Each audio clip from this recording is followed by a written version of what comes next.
En el sexenio de Felipe Calderón se anunció un proyecto llamado Refinería Bicentenario, en el cual compitieron 10 estados para hacer sede, resultando ganador Hidalgo. Incluso se adquirió un predio de 700 hectáreas en los municipios de Atitalaquia, Tula y Tlaxcuapan, lo que generó una deuda de 1.500 millones de pesos. Y bueno, sin embargo, ni durante el mandato del presidente Calderón ni del presidente Peña Nieto hubo algún avance al respecto. Entonces yo le quería preguntar acerca de si dentro de su gobierno existe algún proyecto destinado para este terreno, y también me gustaría preguntarle acerca de su opinión en el conflicto de la CENTE de aquí en Hidalgo, que están exigiendo pago de prestaciones y que pues derivó en interrupción de clases de cerca de un mes. Bueno, ya se conoce la historia de la fallida construcción de la refinería en Tula. La verdad es que desde que se estableció el periodo neoliberal, la política petrolera de México se orientó a vender petróleo crudo y a comprar combustibles. Esto no era así antes. A partir de la expropiación petrolera de 1938 hasta los años 80 del siglo pasado, producíamos en México todas las gasolinas, todos los petrolíferos. Incluso se desarrolló la petroquímica, era un ejemplo mundial.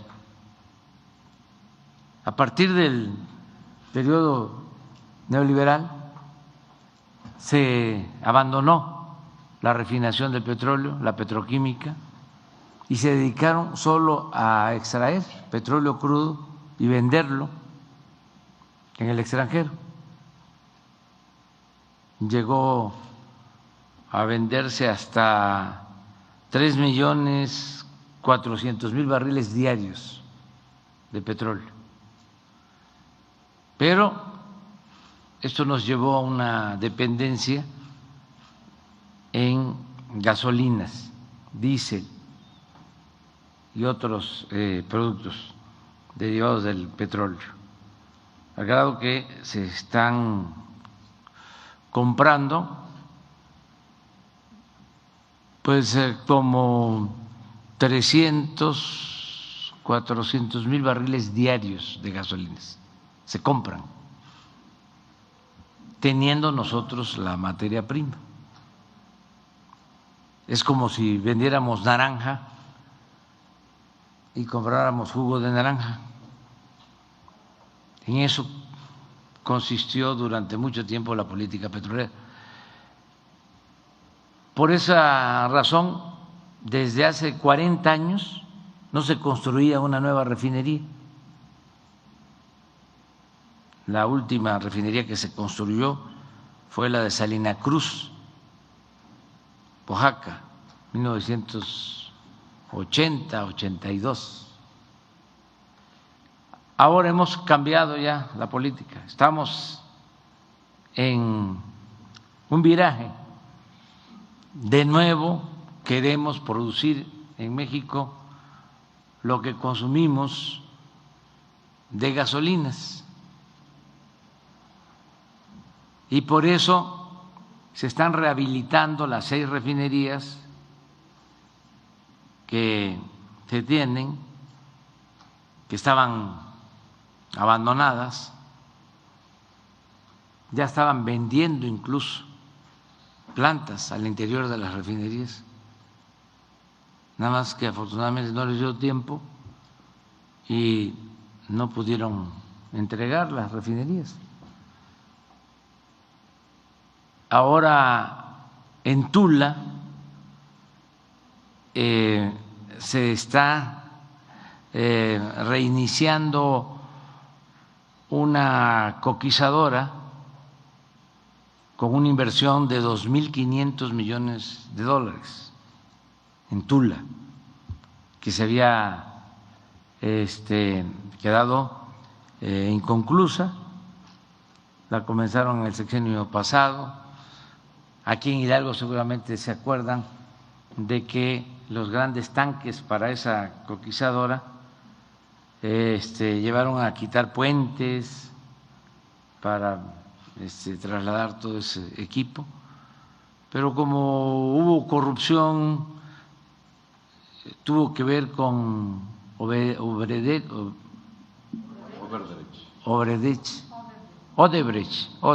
la empresa brasileña Odebrecht, se detuvo y hasta ahora se está resolviendo y ya se está trabajando. Esto va a permitir tener alrededor de 30,000 barriles de gasolinas adicionales y va a ayudar mucho también a que no se tenga tanto combustóleo y a reducir la contaminación en Tula y en esta región que está muy afectada en su medio ambiente. Bueno, por eso también se compró la refinería de Deer Park en Houston, 600 millones de dólares.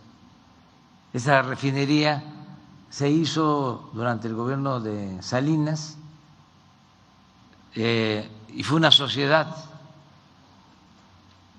Pemex y Shell, nada más que una sociedad muy peculiar, porque Shell se quedó con el 50,1% de las acciones y Pemex con el 49,9%. Esto significó de que la administración siempre estuvo en manos de Shell y nunca hubieron utilidades o muy pocas utilidades para Pemex, porque todo se reinvertía. Cuando viene la crisis precipitada por la pandemia, Shell pone en venta varias refinerías, esta no. Entonces les ofrecimos comprarle sus acciones de esta refinería. Afortunadamente aceptaron, se comportaron muy bien en todo el proceso y ya es de México esa refinería. Ya se pagó, se contó con la autorización del gobierno de Estados Unidos porque la refinería está en Houston. Se requiere para comprar una empresa en Estados Unidos una autorización del Tesoro, del Departamento de Estado y de la Secretaría de Energía. Las tres instituciones aprobaron y se lo agradecemos mucho al gobierno de Estados Unidos. Y ya estamos avanzando mucho en la construcción de la nueva refinería de Dos Bocas, la refinería Olmeca, que vamos a inaugurar en julio, de modo que ya vamos a tener capacidad para refinar el petróleo crudo que se extrae del país y ya no vamos a comprar las gasolinas. Esto nos va a ayudar mucho porque nos ahorramos flete, entre otras cosas, tiene que ver también con nuestra independencia, nuestra soberanía, el que no nos falten los combustibles y mantener sin aumento el precio de los combustibles, que no haya gasolinazos. La refinería esta frustrada de Tula pues no se construyó porque no era esa la idea.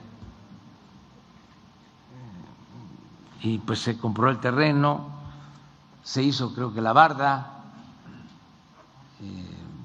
sí se ejerció un presupuesto. Entonces ahora, qué bien que preguntas, estamos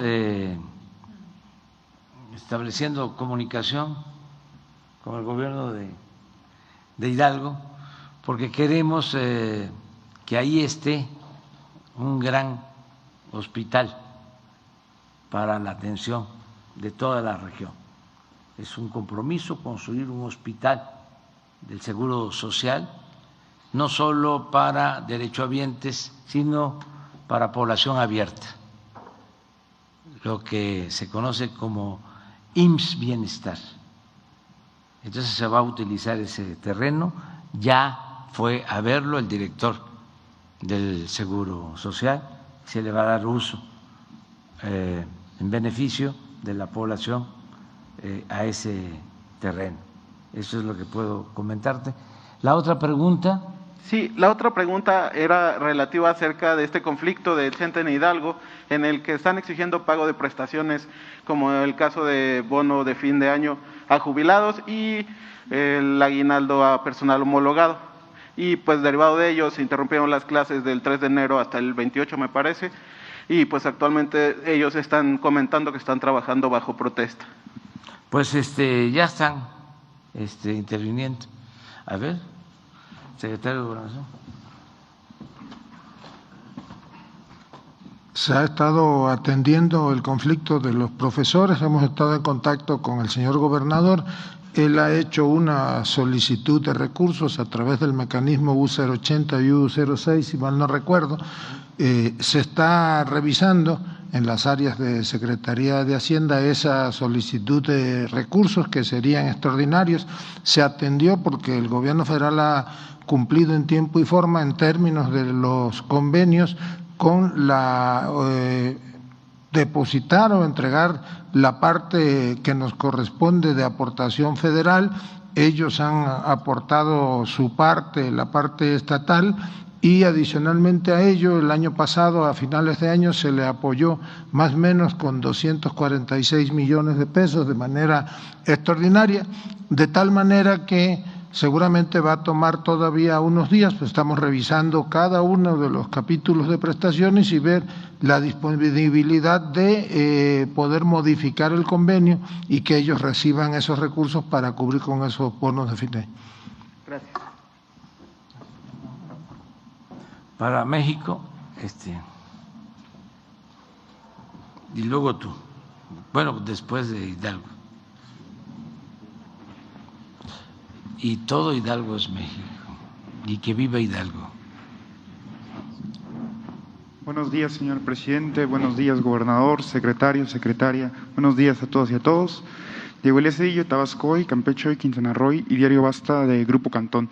Señor presidente, el día de ayer la Suprema Corte de Justicia de la Nación emitió un fallo en el cual pedía al INE llevar a cabo la revocación de mandato. Sin embargo, presidente, en este fallo, pues sí le pide que lo haga dentro de la manera de sus posibilidades ante la situación de los recursos que prevalece en el INE. Derivado de las reuniones que se tuvo con el Poder Legislativo la semana pasada por parte del secretario de Gobernación, en el cual se pedía impulsar la revocación de mandato, presidente, yo le preguntaría, si el INE demostrara que no es eficiente en poder llevar a cabo la revocación de mandato, cumpliendo con todos los derechos de los ciudadanos, esta reforma electoral que se va a proponer sería, se pediría o se analizaría de forma muy particular una reforma integral en todo lo que es el Instituto Nacional Electoral, es decir, en la creación de un nuevo organismo electoral, presidente. Gracias. Sí, bueno, lo de la revocación del mandato es ya un hecho. Se va a llevar a cabo la consulta, ya que no haya duda sobre eso. ya se autorizó cumplir con el mandato constitucional. No se puede violar la Constitución. Ya eso está resuelto. Y se está esperando nada más la convocatoria y todo indica que va a ser el día 10 de abril, domingo 10 de abril, que se le va a preguntar a la gente, a todo el pueblo, palabras más, palabras menos. ¿Quieres que continúe el presidente o que renuncie? En eso consiste la revocación del mandato. Es que el pueblo decida si está de acuerdo en su autoridad o no. Porque también, aunque pensemos que es muy común la palabra, el término revocación del mandato, pues no deja de ser un concepto, un término de politólogos, sociólogos, especialistas en asuntos electorales, estudiosos de la democracia. Entonces, revocación del mandato es que el pueblo pone y el pueblo quita. Es un derecho. Y lo que se va a hacer es que cada 3 años, de acuerdo a la reforma constitucional, si se cumplen con requisitos como un porcentaje de firmas, la autoridad está obligada a consultar al pueblo para ver si el presidente sigue, continúa, termina su periodo o se le revoca el mandato. Y se nombra, se elige a un presidente sustituto para que termine. Esto ayuda mucho porque así se elige por 6 años, pero si a la mitad del camino no hay buenos resultados y se volvieron locos los gobernantes, porque el poder es una tentación, cuando no hay principios, cuando no hay ideales, el poder atonta a los inteligentes y a los tontos los vuelve locos.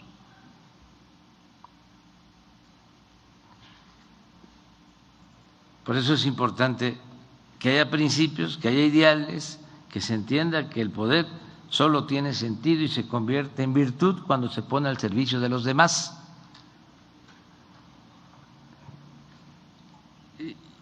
Y que se debe mandar obedeciendo.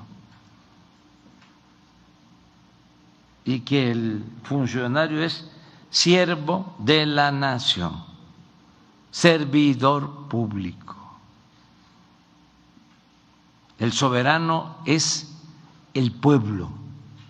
En la democracia el pueblo manda. Entonces, esto es democracia participativa. Ya va a quedar establecido este mecanismo. Esto nos va a ayudar. Por eso es buena la democracia. Es el mejor sistema político. Está demostrado. Porque es competencia. Porque si hay democracia, nadie se siente absoluto en ningún nivel de la escala.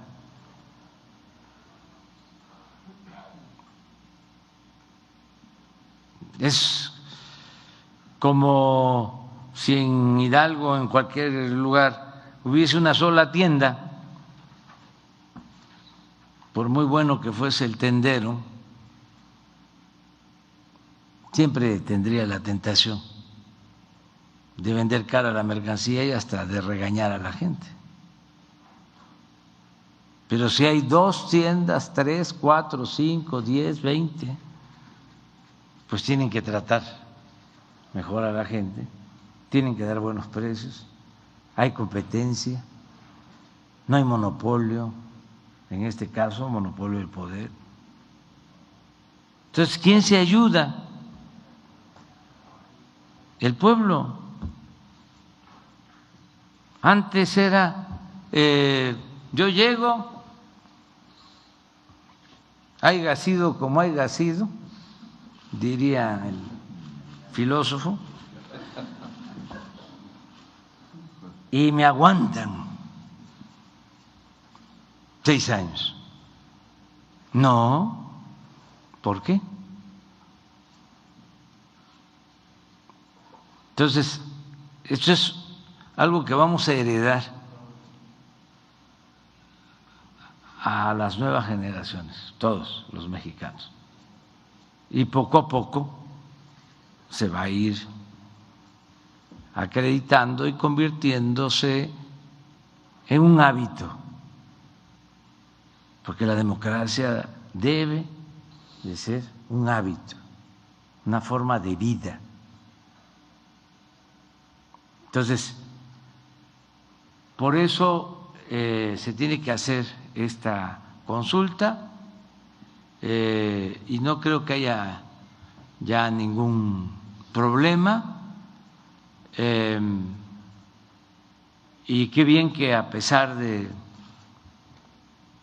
el debate que hubo y que puede seguir habiendo, ya va a salir lo de la consulta. Gracias, presidente. Y por último, ayer se llevó a cabo la detención del secretario de Seguridad Pública de Aguascalientes, personaje que está vinculado al exsecretario de Seguridad Pública del gobierno de Felipe Calderón, Genaro García Luna. Presidente, con base en esto, precisamente ayer, igual en la Cámara de Diputados, antier, una diputada, Andrea Chávez, hizo un discurso que ha trascendido mucho en redes sociales, demandando justicia ante la masacre de estudiantes que se vivió hace 12 años, como 12 años en Ciudad Juárez. Presidente, yo le preguntaría muy puntual, ante esta detención del secretario de Seguridad Pública en Aguascalientes, primero, si su gobierno podría generar o crear algún órgano para buscar justicia ante este crimen de Estado que fue el asesinato, bueno, esta masacre a los estudiantes. Y, presidente, si le haría un llamado al expresidente Felipe Calderón a aclarar esta situación, porque esta masacre ocurrió en su gobierno. Y en ese entonces el expresidente Calderón se encontraba en Japón y su comentario fue muy puntual. Él nada más dijo que los estudiantes estaban vinculados a cierto sector del crimen organizado, desvalorizó los hechos que ocurrieron y se podría decir en términos coloquiales que se lavó las manos. En consecuencia, presidente, ¿usted le haría un llamado al expresidente Calderón a aclarar esta situación y en caso de no ser así, se podría buscar algún método para buscar justicia ante este crimen que ocurrió hace muchos años, presidente? Gracias. Pues yo lo que considero que estos casos ya están en la Fiscalía General de la República y no quiero agregar nada. Siento que corresponde a la Fiscalía hacer las investigaciones con mucho apego a la legalidad, no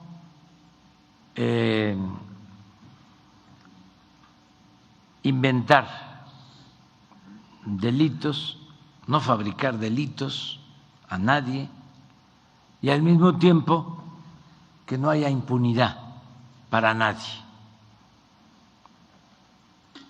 que todos tengamos confianza en las autoridades, que no se politicen los asuntos y que al mismo tiempo no haya protección para nadie. Ayer que hubo esta detención, me llamó la atención y lo celebro, no profundicé más, pero la declaración del gobernador de Aguascalientes diciendo que ellos estaban de acuerdo en que se investigara. El propio gobernador. Eso pues es de destacarse. Por lo general, o se quedan callados o defienden. Y en este caso es que se aplique la ley, que se investigue y se decida si hay o no responsabilidad. Eso es lo que considero, básicamente.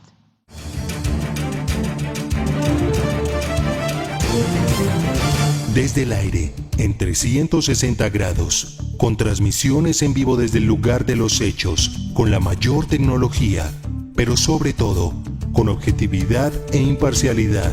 Noticiero en redes. Honestamente, te informamos.